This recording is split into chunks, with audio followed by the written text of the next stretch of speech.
Now I know investing is boring, but my stocks and shares ISA has hit a new all-time high, which is good to see. I know this feels like a bit of a sell signal, but this doesn't mean anything's changing. I'm not looking to take any profit. I'm not looking to do anything just yet.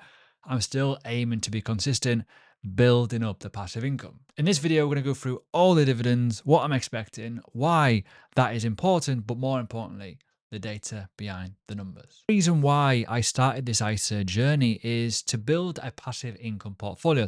So to mitigate all the questions I'm going to get in the comments, you don't have enough growth. I do. That's called Bitcoin. So just before you get commenting, just understand that. But yeah, the goal is to be boring. The goal is to offer contributions into my ISA and to reinvest those dividends. It is boring, I know, I get it. But I'm documenting this for my own personal journey, my journal, so I become better at stock picking and better with managing my own funds. And I think it is quite a good thing to do. But the goal obviously is not to get rich overnight, it's to grow over time. And I do think, like most people do say now, no one wants to get rich slow, unfortunately. So let's go to the screen and look, it's beautiful. 77,000 now, which is pretty good. And as I say, as you can see here, I've not actually put much in. I've been pretty crap, really. Not setting a good example. But if you are a part of my website, you'll know that I am waiting for a big ass tax rebate from converting from a capital, my limited company from self-employment. So yeah, it's one of those. But once I get that, I'll probably fire a lot more money in. I am debating taking some money out of crypto because I still think I'm quite heavy in crypto. So that might be a thing that I could consider too. But let's talk about what is happening. So overall, it's looking pretty good. As you can see, over the last week, decent returns, very, very solid. It was a bit iffy on some of the days, and then it's kind of recovered quite nicely. And we'll talk about that in a bit more detail in terms of why this market is moving and what is happening. But at the end of the day, it's just a bit mental. So it's doing pretty well. You know, year to date, 7.5% return. It's just gradually just going up. As you can see, it's just trickling away. It's doing pretty well. And yeah, you can see over the whole year, essentially. Now, I've had this account for a couple of years, but I've only really been taking the dividend side of it properly serious since I started this channel in roughly June time. So you can see how it just started just becoming better. And I've showcased this before, but you know, for a dividend-based portfolio and majority of that in funds, that has done phenomenal. And let me know in the comments. Would you rather have this return or be a bit more speculative? I'm keen to know. I know a lot of people want growth, but I think some people do. And I know there's a lot of older people who watch me like dividends. And I know there's a lot of people that do actually follow me and are in my pie. And you can see that the data is pretty good. I could rebalance this a little bit, but I'm not going to because the funds are pretty heavy and they're doing a lot of the heavy lifting versus the stocks. But the stocks are still relatively green. But this is why I have a blend of stocks and also the funds. As you can see, some of them do very, very well. But let's go a little bit deeper. Now, I've not put the full updated version on my Snowball yet. I've not done my full spreadsheet version yet into inputting this because I'm still waiting on one dividend payout. But as you can see, overall, the data is still relatively good. Now, I did a full version of this on my paid membership yesterday. And I talked quite a lot about, you know, future stocks that I'm looking at. And I am looking to buy a new stock to make it 6 and 3 funds again, instead of having the 5 stocks, right?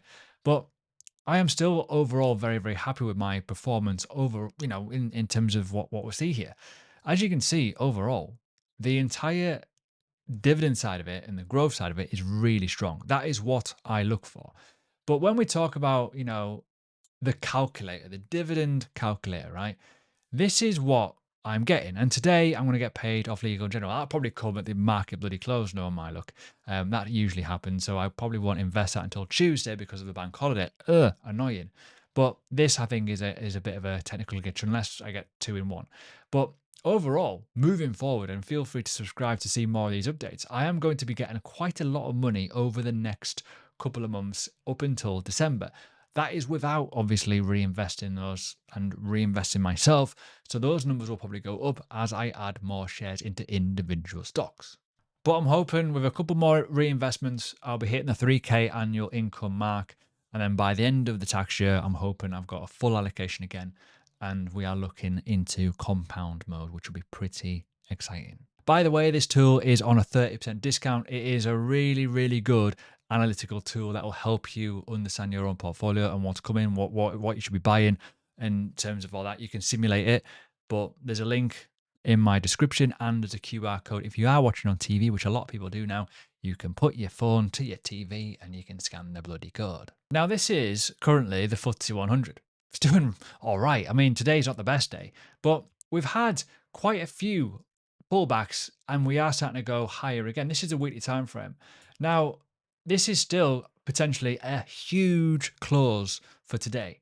You know, when we talk about this closing, it looks an absolute doozy because it's a bullish engulfing candle. Even though it's pulled back a little bit today, it's been pretty strong. But overall, the markets across the board, look at obviously the S&P 500. It's a bit wild that day. There we go. That's better.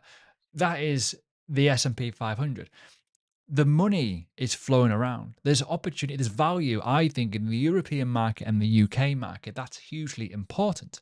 And when we talk about that, people will start looking for gains. The VIX is still quite, settled, you could probably argue. Gold and silver haven't really done much over the last couple of weeks. They've kind of been a bit flat. So that's important. But overall, when we look at some of these, stocks, the all-world dividend payer for me is one of my stronger ones. It's a really, really, so I think personally, if you are looking for a bit of income, that is by far the best one to go for. Not financial advice. It is an all-world fund. It has over 2,000 stocks. It is a pretty solid pick. But even with the individual stocks, they're quite high and they're starting to showcase bullish engulfing candles of recovery where we could actually had the pullback, from February, and then we've maybe gone higher. May, June, July can be quite strong months for stock market. So just bear that in mind as well. But yeah, overall, very happy with my performance. Even the IUKD, the dividend payer one, pretty solid. And we look like we could be going a bit higher over the next couple of months, depending on what could be happening with Donald Trump. Obviously, I know, you know what it's like. He's a bit silly sometimes. So yeah, when we talk about tech stocks, some of the tech stocks are going crazy. Obviously, some of the data centers and stuff like that and craziness. But just keep an eye out, and ultimately there might be opportunities to jump in, jump out of the markets, depending on what you're into. But what I will say, I know like it's all-time highs and jumping out of things is crazy, but I don't want this to be a euphoric type of video. I want to just showcase that patience can be rewarded.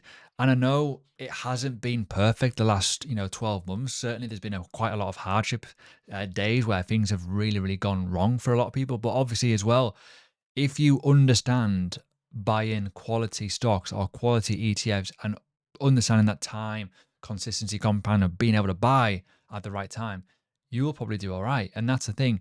You just got to zoom out a little bit. And that's quite hard to kind of grasp. I get it. But over the course of time, with experience, you will get better at that. And I don't want this to be a dig at people, but I don't want you to be celebrating like your portfolio doing well from 2 years ago, but you've never actually added any more money into it. You've got to consistently add something to it to make it grow even more. But this leads on to kind of my plan for the future. And I know a lot of people are copying my pie. I think there's like 800 people that are copying. That's ridiculous. But am I adding more money? I haven't recently, but I will be. The only reason why is because I've not had a tax rebate. I thought it would have came a bit faster. So I thought I'd just leave it until that comes. But probably should have added a bit more before that. But it is unfortunately what it is. I will aim to still hit that ISA allocation limit. Easily done probably in the course of time, but you can't look at it too closely from only a 6-week period. But I am looking, as I say, aiming to buy something new. I only have 5 stocks. I want 6, at least 6 or 7. There's a couple on my list, and I'm going to be showcasing those in the next couple of videos as I do my research. I'm going to be hopefully using my own platform, which I'll showcase in a minute, of being able to do that research and building stuff on there to help me. It more than likely will be a UK-based one with a dividend growth and, more importantly, a growing dividend yield. But yeah, I'm just keeping an eye out at the minute. I'm quite happy with my portfolio. There's a couple of things I'm a little bit wary of. I think I'm a bit wary of Aviva right now because I think there's a lot of data that's showing a bit, ooh. And same with Tesco as well. Tesco is an interesting one. I love Tesco as a stock. It's done fantastically well for me.